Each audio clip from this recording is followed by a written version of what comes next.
Okay, so it's been 5 years na since we got our hands into the Suzuki GSX-S S150 2021 model. So 5 taon na rin since nung nagkasama kami ng bike na to, guys.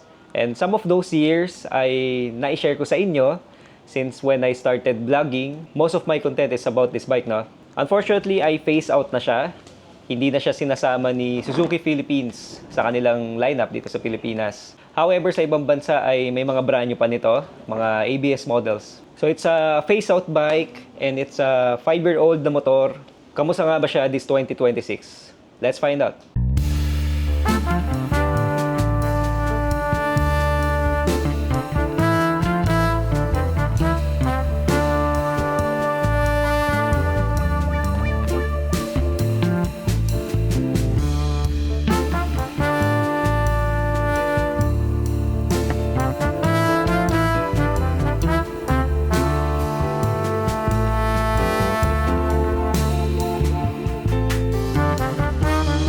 ...2021 Suzuki GSX-S 150. Sa loob ng 5 years ay napatakbo natin siya ng 27,709 kilometers. In terms of reliability and sa loob ng 5 years ay walang binigay na sakit ng ulo sa akin to, guys. As long as you maintain it properly and as long as you know how to care for things, tatagal talaga ang motor. Especially this bike. Never nagkaroon ng issues sa makina, never nagkaroon ng leaks or catastrophic breakdowns. Change oil, spark plug, palit filters, coolant, linis dito, linis dyan, adjust ng cam chain tensioner, water pump, oil seal. So yun yung mga naging maintenance natin, guys, sa makina nito. Brake pads, nagpalit na rin tayo, harap at likod. Brake fluids as well. Starter relay, battery, and brake light. Nagpalit na rin tayo nyan. Now in my past review about this bike, guys, yung 4-year review last year, I did mention na bala ko sana palitan yung ball race and yung clutch lining ng motor na to, pero hindi pa naman pala niya kailangan. So ang ginawa ko lang, guys, ay in-adjust ko yung play ng aking clutch lever para gumanda yung kagat ng clutch. So masyado lang pala siyang mataas nung time na yun. And sa ball race naman, guys, lumalagutok siya minsan pag nadaan sa medyo alanganin na lubak, pero it's not really a reason to replace it yet. Since okay pa naman siya, maganda pa yung steering niya, hindi pa siya maganet at wala pa naman siyang kanto, no, sa steering niya. Sa sprocket naman, guys, we are still using the stock sprocket. 45 teeth sa likod and 15 sa harap. Also, ang chain natin, guys, ay stock pa rin. So yeah, for 5 years, tibay pa rin, buhay na buhay pa. Okay pa rin naman yung mga teeth ng sprocket niya at hindi pa loose yung kadena niya. Kasi pag inihila natin, wala siyang play. And wala pa rin siyang tight spots. Consistent yung tension niya. And yun, overall sa 5 years, as long as you maintain it properly, of course, tumatagal ang chain and sprocket set ng GSX 150. One of the things na bumigay sa akin, guys, ay yung brake master piston. Yeah, may video tayo about this, no? And tumagas dito yan, guys. Nagkaroon ng leak dito yan. And also, etong sight glass. Nagkaroon din ng leak dito, guys. As you can see, may bilog na puti. So, nilagyan ko lang ng Teflon yan, guys. Nilagyan ko siya ng Teflon sa ilalim ng o-ring niya. And yan, so far, ever since, hindi na nagkatagas ulit. So, we did have an incident na ayaw umandar ng motor ko. And that is because kinain ng daga yung ating wiring sa fuel pump. So, we were able to fix that. And another incident naman is yung bumigay yung fuse ng starter relay natin. Easy fix lang din naman, lalo't may kasama siyang spare na fuse. Okay, share ko lang din, guys. Na-experience ko before na itong aking susian sa backseat ay naging maganet. Umabot sa point na ang hirap buksan. As in, ayaw niyang gumalaw nung sinususi ko siya. So thankfully, nabuksan ko pa rin. And what I did then is to put grease dito sa pivot mechanism nito. So ginarasahan ko lang yan and ever since, hindi na siya naging maganet. Signal lights are still working. Never pa ako nagpalit ng bumbilya yan, guys. Yan pa rin yung original. Sa suspension, guys, never pa ako nagpalit ng fork seal. Sige, malinis pa rin siya. Walang leaks. There was a time na may naiiwan dumi dito. So ang ginawa ko ay sinungkit ko to ng plastic na card. Itong palibot nitong dust seal. Tinanggal ko yung dumi na naiipit dyan sa loob, no? So yun, after natin siya malinis, yung loob niya, yung singit nitong dust seal, ay hindi na siya nag-iiwan ng dumi rito sa labas. Yan. Okay, so as you can see, malinis talaga siya. Walang langis. Even sa kabila. So dito pa rin sa front shock, guys, nagkaroon na tayo ng mga paint chip marks. Nabakbak na yung pintura dito sa ibabaw. Siguro dahil ay tinatamaan to ng buhangin, ng bato, no? Wala kasi siyang walang guard dito . And sa rear suspension naman, wala naman siyang visible signs of leaks. And also yung Pro Link pala, no, itong ilalim. So So maybe one of these days ay kakalisin natin to para ma-regrease siya. Pero so far, wala naman ako na-experience na issue dito. Okay, so try natin i-bounce guys yung rear suspension natin.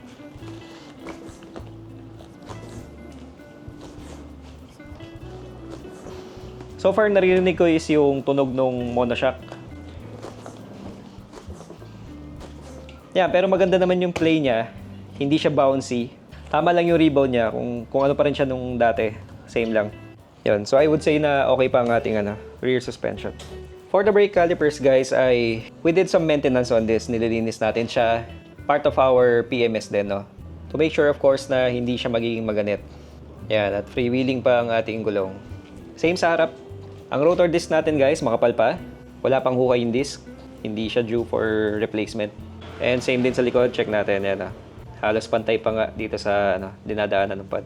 Sa mga bearings guys ay wala pa akong pinalitan dyan. Wheel bearing, sprocket or hub, wala pa akong kahit anong bearing na pinalitan dito. So yun, everything's okay pa. Ano pa ba? Headlight bulb, okay pa, kompleto pa yan, high and low. Regulator, goods din, okay ang kuryente. So yun, for the past 5 years guys, I would say na this bike has been very reliable para sa akin. Never ako binigyan ng sakit ng ulo, never akong tinirik sa daan. Of course, that comes with proper maintenance. Periodical maintenance, kailangan lahat na-check, on time, na-maintain, napapalitan kung dapat.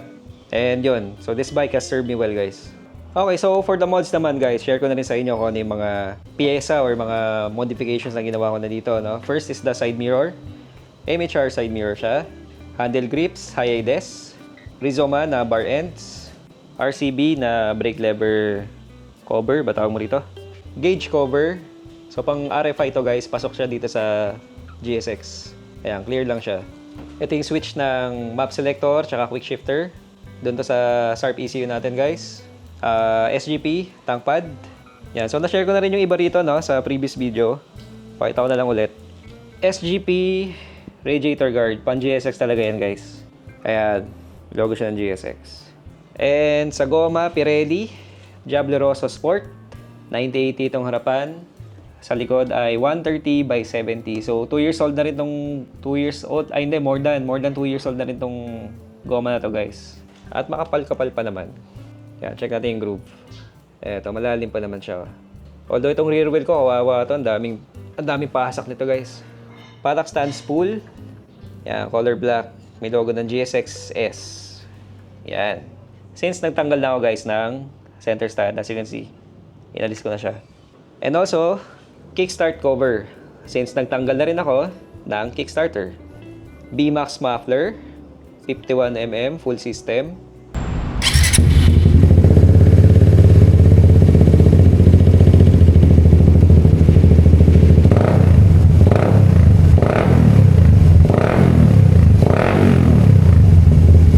Ito halos yung edad ng motor to guys. Nakadalawang repack na ako ng fiber dito, isang repaint. Yan yan, ito yung elbow niya, no? Yan. Kasi may AFR bang tayo para sa wideband. At yung stock niya na narrow band ay sa taas. So ito, alam niyo naman to, no? Or para do sa mga hindi pa, dyan pinapasok yung wideband sensor para ma-check yung AFR habang tinutuon na siya. Sa likod guys, naka-tail tie di tayo. Yan. Kasi pasok pa rin yung stock signal lights at plate light. Gusto ko rin sana dati underneath, no? Hinaan dito yung signal light. Pero we try to keep it functional. Gana pa rin lahat. Kaya ito yung pinili kong tail tie din na lang na kompleto pa rin mga ilaw natin. And also, ride safe plate holder yan. Acrylic yan guys. Makapal-kapal din naman. Shoutout kay brother Noriel. Parehas kami may ganyan guys. Solid yan. Washable air filter, KNN, SARP ECU or Jukin 5. Same lang naman ng software. Although mas high-end I guess. Ito si SARP. Develop siya for Suzuki talaga, no? Specific para dito sa GSX. Pero Jukin 5 lang din naman siya. Ano ba? Air filter, nasabi ko na. Ito, yung mount nung ating B-Line Moto. Yan. So, lagi lang nandyan yan para anytime. Pati yung B-Line Moto, nasa backpack ko na lang din. Para in case gamitin ko, sasalpa ko na lang siya, no? At ito yung nagpamahal sa lahat, guys. O, di ba? SGP na FI sticker. Ba't ang labo? Ay, nasisinagan ng liwanag. Teka. Ayan. Di ba? Para alam ng lahat na FI ang motor mo. Plus 10 horsepower yan, guys. So kung meron ako hindi na-mention guys, you can check my other video na lang yung cost of modifications. And yun, so far ay yun lang din naman. Konti lang naman yung nadagdag nating bago sa kanya, no? And for the looks, we try to keep it clean. Stock lang na may onting dagdag. Nothing fancy, no? So hindi ako nagpalit ng rear set, ng shifter. Handlebar, muntik na nung a few months ago. Umorder ako nung nakabend na handlebar. Na-share ko na rin yata yun sa video. Hindi ko alam siya nakabit, no? Masyado siyang dikit. Nakadikit siya dyan. Ito, yung clutch nakadikit dito.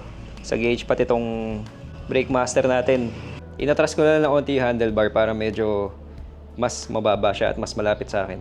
So yun guys, after 5 years and for this 2026, it's still reliable. Ito pa rin ang one and only bike ko for now. Although it's showing its age na rin, if you're gonna be nitpicky talaga, no, kung titignan nyo talaga yung mga small details niya, may mga parts na nakikita niya nagkakaroon na ng rust, and yun nga, yung nababakbak na yung mga pintura, especially sa mga tagong area kagaya dito sa ilalim nitong chain guard. Yan, dyan. Dito banda sa may swing arm guys, as you can see, may kalawang na rin. Ito, nababakbak yung paint, nagkakaras na rin siya, no. And sa mga ibang areas pa niya sa loob. So again, that is due to the age. Pero of course, it's still manageable. Madali naman yung pinturahan, linisin, tanggalin yung kalawang, no. It's not the end of the world, ika nga. However, I am planning to get a new bike, guys, this 2026.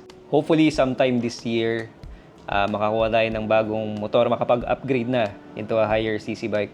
And hindi ko pa sure kung anong plano dito kay GSX, pero mataas ang chances na baka ibenta na natin siya.